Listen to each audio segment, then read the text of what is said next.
Yes, who is it?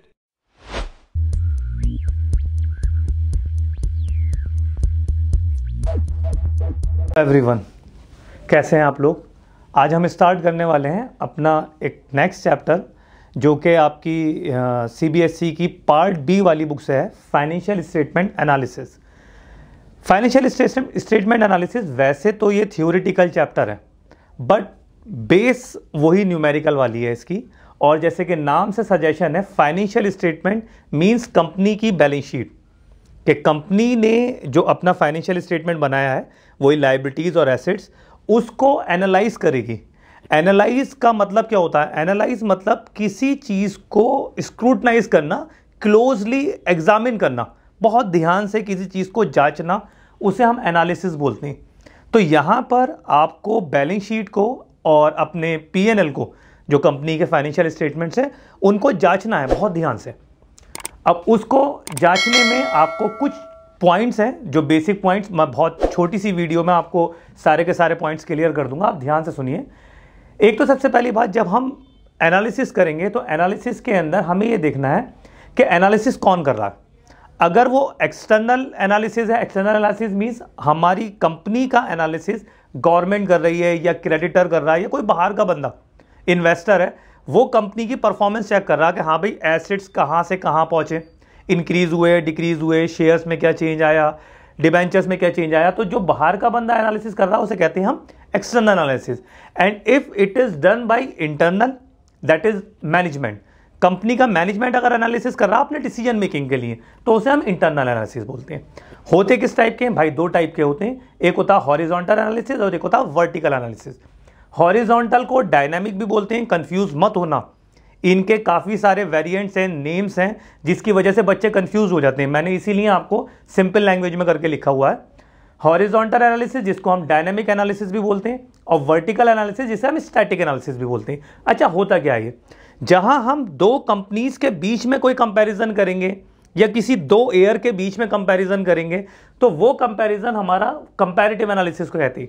Comparative का मतलब ये, जैसे फॉर एग्जांपल आज के टाइम में कंपनी की शेयर कैपिटल आपकी फॉर एग्जांपल 10 करोड़ है, और अब से 5 साल पहले कंपनी की शेयर कैपिटल, या पिछले साल कंपनी की शेयर कैपिटल मान लीजिए 9 करोड़ थी, तो उसमें जो चेंज आया 1 करोड़, और उसी चीज को परसेंटेज वाइज चेक करेंगे हम, तो वो एनालिसिस कहलाता है कंपैरेटिव एनालिसिस। याद रखना, कंपैरेटिव एनालिसिस एक तो अमाउंट दिखाता है क्या चेंज हुआ, और उसी अमाउंट को परसेंटेज बेसिस पे कैलकुलेट करके दिखाता है। मशीनरी की वैल्यू 10 लाख से 12 लाख हो गई, तो कितने अमाउंट में चेंज आया? 2 लाख। तो वो 2 लाख आपका अमाउंट हो गया, और उसी को आप परसेंटेज वाइज चेक करें तो 10 लाख से 2 लाख का चेंज मतलब 20%। तो वो है आपका comparative means dynamic means horizontal analysis. फिर आती बात वर्टिकल, इसे हम कॉमन साइज एनालिसिस भी बोलते हैं। कॉमन साइज का मतलब है एक ही ईयर की कंपनी की बैलेंस शीट को आप कंपेयर करोगे अलग अलग वेरिएंट्स के हिसाब से, अलग अलग आइटम्स के हिसाब से। लाइक एसेट का टोटल है 1 करोड़, उसमें आपका एसेट के अंदर फिक्स एसेट्स मतलब मशीनरी है 70 लाख की, तो कितने परसेंट हो गया? 70%। कैश बैलेंस है 10 लाख, तो वो हो गया 10%। ऐसे ही मान लीजिए 1 करोड़ की बैलेंस शीट है, शेयर कैपिटल है आपकी 60 लाख, तो वो 60%। तो जहां हम एक ही ईयर की वैल्यू को कंपेयर कर रहे हैं, परसेंटेज वाइज चेक कर रहे हैं सिर्फ खाली, तो उसे कहते हैं हम कॉमन साइज एनालिसिस। अब जो यहां कंपैरिजन हो रहा है, तो कंपैरिजन के भाई दो बेसिस होते हैं, एक होता है इंटर फर्म कंपैरिजन, एक होता है इंट्रा फर्म कंपैरिजन। इंटर का मतलब यह है दो फर्म्स के बीच में, दो फर्म्स या दो कंपनीज के बीच में, जिसको हम क्रॉस सेक्शनल एनालिसिस भी बोलते हैं। यहां दो कंपनीज, मान लीजिए दो कॉम्पिटिटिव कंपनीज है, लाइक जियो हो गई मार्केट में और एयरटेल, दोनों आपस में जो है वो अपना कंपैरिजन कर रहे हैं, या कोई तीसरा उनको कंपेयर कर रहा है कि हाँ भाई जियो के जो है वो आपके फिक्स एसेट्स कितने हैं और एयरटेल के कितने। तो जहां दो फर्म्स के बीच में कंपैरिजन चल रहा है उसे कहते हैं हम इंटर फर्म कंपैरिजन। और जहां एक होता है intra firm comparison. Intra firm मैंने लिख दिया टाइम बेसिस होता है, इसको टाइम सीरीज एनालिसिस भी बोलते हैं और ट्रेड एनालिसिस भी बोलते हैं। यहां पर आप टाइम के हिसाब से, जो मैंने अभी यहां बताया था आपको, टाइम के हिसाब से कंपैरिजन होगा कि जैसे मान लीजिए एक ही कंपनी का आप जो है वो 2021 और 22 को कंपेयर कर रहे हैं, उनकी वैल्यूज में क्या क्या चेंज आया, बैलेंस शीट में, उनकी रेवेन्यू में, सेल्स में, उनके प्रॉफिट में, तो टाइम बेसिस पे सेम कंपनी को कर रहे हैं, तो वो कहलाएगा इंट्रा फर्म। याद रखना, inter firm between two firms, और intra firm same company but time different होगा आपका।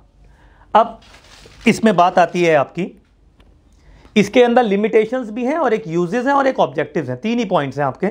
तो तीनों पॉइंट्स के अंदर सबसे पहले हम ऑब्जेक्टिव्स की बात करें। क्यों कर रहे हैं कंपैरिजन, क्यों चल रहा है आपका, ये जानने के लिए कि कंपनी की प्रॉफिटेबिलिटी कितनी है, इंक्रीज हुई या डिक्रीज हुई। लाइक कंपनी की सेल्स इंक्रीज हुई, कंपनी सेल्स कर रही थी, पिछले साल सेल्स थी 50 लाख, इस साल सेल्स हो गई 60 लाख, तो 10 लाख की सेल्स बढ़ी है, लेकिन जो प्रॉफिट मार्जिन था, मान लीजिए कंपनी पिछले साल 20% प्रॉफिट पे काम कर रही थी, इस बार जो है वो प्रॉफिट 15% रह गया। तो प्रॉफिटेबिलिटी पता लगाता है, इससे पता चल जाएगा कंपैरिजन से। फिर एक सॉल्वेंसी, अगर कंपनी को अपनी लायबिलिटीज, लॉन्ग टर्म लायबिलिटीज की पेमेंट करनी पड़े तो इतनी सफिशिएंट पैसा है उनके पास कि वो इजीली पे कर सकते हैं या नहीं, तो वो पता चलता है आपकी एनालिसिस करने के बाद। तो सॉल्वेंट एनालिसिस हो गया। एक है आपका कंपैरिजन मैंने आपको बता ही दिया, ये कंपैरेटिव एनालिसिस के अंदर इंटरफर्म के बीच में। और एक होता है आपका एफिशिएंसी जानना, कि आपका जो मैनेजमेंट डिसीजन ले रहा है, लाइक मैनेजमेंट ने किसी और नए बिजनेस में इन्वेस्ट किया था, या कोई और नई मशीनरी परचेज करी थी, या कोई एक कंपनी को परचेज किया था, कंपनी ने सब्सिडरी कंपनी बनाया था, तो उसके बाद में उसके मैनेजमेंट पे क्या इफेक्ट पड़ा, उनकी परफॉर्मेंस इंप्रूव्ड हुई है, लाइक प्रॉफिट मार्जिन अगर बढ़ा है कंपनी का, एसेट्स भी इंक्रीज हुए हैं आपके, तो जाहिर सी बात है एफिशिएंसी लेवल हाई हुआ है। प्रोडक्टिविटी अपने लेबर की जो परफॉर्मेंस है, लेबर आपकी जो है वो आपकी परफॉर्म अच्छा कर रही है, प्रोडक्शन बढ़ गया है आपका, लेकिन कॉस्ट जो है वो रिड्यूस्ड हो गई है, तो वो एफिशिएंसी इंप्रूव्ड होना कहते हैं। तो इन सारी चीज़ों के लिए हम फाइनेंशियल स्टेटमेंट एनालिसिस करते हैं। इसके लिमिटेशंस तो आपको मैं याद दिलाऊं, क्लास 11 के अंदर अगर आपने अकाउंट्स के लिमिटेशन पढ़े हों, वही हैं सेम, उसी जैसे इसके अंदर लिमिटेशंस हैं, क्योंकि यहां पर भी तो हम बैलेंस शीट को एनालिसिस कर रहे हैं, तो वही इसके हैं, यहां पर लिमिटेशन है। सबसे पहली बात हिस्टोरिकल, आप पुरानी वैल्यूज को कंपेयर कर रहे हो, आज की वैल्यूज को कंपेयर नहीं कर रहे हो। भाई एसेट की वैल्यू पहले कितनी थी, जाहिर सी बात है एसेट डेप्रिशिएट होगा ही होगा आपका जब आप यूज कर रहे हो, तो एक हिस्टोरिकल कॉस्ट आप जो है वो एनालाइज कर रहे हो। दूसरी बात, प्राइस लेवल चेंजेस को इग्नोर कर देता है। लाइक आप पहले जो मटेरियल खरीद रहे थे उसका रेट था आपका 400 रुपीज पर केजी, अब आज के टाइम में आपको जो मटेरियल रिसीव्ड हो रहा है वो 450 पर केजी हो गया। तो भले ही लेबर भी बढ़िया काम कर रही है, मैनेजमेंट भी अच्छा चल रहा है, सारी की सारी बातें बढ़िया हैं, लेकिन मटेरियल महंगा होने की वजह से आपका प्रॉफिट कम हो गया, लेकिन उस चीज़ को शो ही नहीं करता ये तो डायरेक्टली बस अमाउंट चेक कराएगा कि प्रॉफिट बढ़ा या कम हुआ आपका, तो प्राइस लेवल को इग्नोर कर देता है। दूसरी बात, ये तो हम क्लास 11 से पढ़ते हुए आ रहे हैं, अकाउंट्स क्वालिटी नहीं दिखाता है, सिर्फ क्वांटिटी दिखाता है। आपके पास कितने एसेट्स हैं ये दिखा देगा अकाउंट्स, लेकिन आपकी लेबर कितनी एफिशिएंट है, आपका मैनेजमेंट कितना एफिशिएंट है दिखाते ही नहीं है, क्वालिटी शो नहीं करता। फिर बायस्ड इंफॉर्मेशन इसलिए, फॉर एग्जांपल एक कंपनी का मैनेजमेंट जो डिसीजन ले रहा है वो अपनी मशीन पे डेप्रिसिएशन लगा रहा है, मान लो रिटन डाउन वैल्यू से, और दूसरी कंपनी वाले जो लगा रहे हैं वो कह रहे हैं नहीं साहब हम स्ट्रेट लाइन से डेप्रिसिएशन लगाएंगे। या फॉर एग्जांपल एक कंपनी वाले डेप्रिसिएशन लगा रहे हैं 20%, एक लगा रहे हैं 10%, तो उस वजह से वो इंफॉर्मेशन अलग हो जाती है मैनेजमेंट के अपने खुद के पर्सनल डिसीजन की वजह से। एक विंडो ड्रेसिंग, ये भी क्लास 11 वाला ही कॉन्सेप्ट है। विंडो ड्रेसिंग मींस कि जहां पर आप अकाउंट से जो मेन इंफॉर्मेशन है, लाइक फॉर एग्जांपल कंपनी पे कोई लायबिलिटी है, किसी बंदे ने केस कर रखा है कंपनी के ऊपर और कंपनी हार जाएगी तो कंपनी को ज़्यादा नुकसान होगा, आप उस चीज़ को छुपा गए, आपने दिखाया नहीं। या कंपनी के पास कोई एक ऐसा एसेट है जिससे जो प्रोडक्शन होता था वो एसेट अब वो बनना बंद हो गया, वो आप आइटम नहीं बना रहे। फॉर एग्जांपल कोई रबर का स्ट्रैप बना रहे थे आप वॉच का, अब रबर का स्ट्रैप ट्रेंडिंग नहीं रहा, तो वो जो आपने सेटअप लगाया था पूरा रबर का स्ट्रैप बनाने के लिए, वो आपकी मशीन की वैल्यू 0 हो गई, लेकिन आपने उसको तब भी जो है वो 50 लाख 60 लाख का शो कर रखा है। तो ये हो गई एक तरीके से विंडो ड्रेसिंग, चमकाना। ये सारी की सारी लिमिटेशंस हैं। Last point, uses. इसके यूजेस कहां कहां होते हैं, तो भाई यूजेस इसके 3 जगह हैं। अगर आप लोगों ने बिजनेस का चैप्टर पढ़ रखा हो फाइनेंशियल मैनेजमेंट, तो वहां पर भी जो हम फाइनेंशियल मैनेजमेंट क्या है आपका, जो फाइनेंशियल स्टेटमेंट को एनालाइज करता, तो एनालिसिस हमारे 3 ही होते हैं। और कोई भी कंपनी के अंदर चाहे छोटा कारोबार हो चाहे बड़ा कारोबार हो, मेन 3 डिसीजंस होते हैं। पहला डिसीजन, पैसा कहां लगाना है, तो कहां लगाना है तो उसके अंदर सब चीजें चेक करनी पड़ेंगी आपको कि भाई वो एसेट कितना रिटर्न दे रहा है, आपका प्रॉफिटेबल होगा या नहीं होगा। फिर दूसरी बात, क्रेडिट टेकिंग, आपको उधार लेना है तो उधार लेते टाइम आप सब चेक करोगे कि भाई कंपनी के पास इतनी प्रॉफिटेबिलिटी है या नहीं है कि उनका इंटरेस्ट टाइम पे कर लेंगे। या मान लीजिए आप डिबेंचर से 2 साल का उधार ले रहे हैं तो 2 साल बाद आप इजीली वापस कर सकते हैं या नहीं, तो ये भी आपका यूजेस में आ गया। और एक डिविडेंड डिसीजन, कंपनी को कितना डिविडेंड बांटना चाहिए कैश में ताकि उसकी जो डे टू डे वर्किंग है उस पर भी इफेक्ट ना पड़े। तो ये यूजेस हो गए।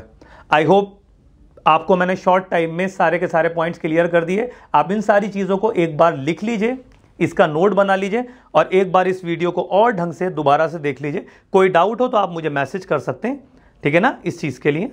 Thank you so much.